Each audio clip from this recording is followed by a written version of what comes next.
చిన్న గ్రామంలో రాము అనే ముసలాయన తన కుమారుడు, కోడలు మరియు మనవడితో కలిసి జీవించేవాడు.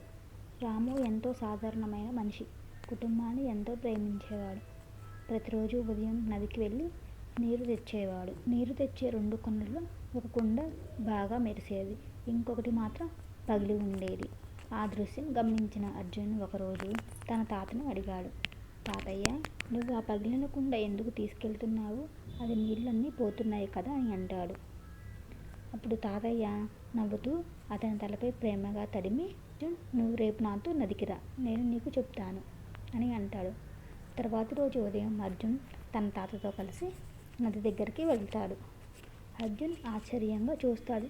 పగిలిన కుండ వైపు ఉన్న దారంతా అందమైన పూలతో కళకళలాడిపోతుంది. మరోవైపు మాత్రం పొడిగా ఉంటుంది. అర్జున్ తన తాతయ్యను ఆశ్చర్యంగా చూసి, తాతయ్య, ఇది ఎలా సాధ్యం అని అడుగుతాడు. ఇప్పుడు తాతయ్య అర్జున్తో, అర్జున్, నాకు ఆ కుండ పగిలిపోయిందని తెలుసు, అందుకే నేను ఆ దారి వైపు పూల మొక్కలు నాటాను.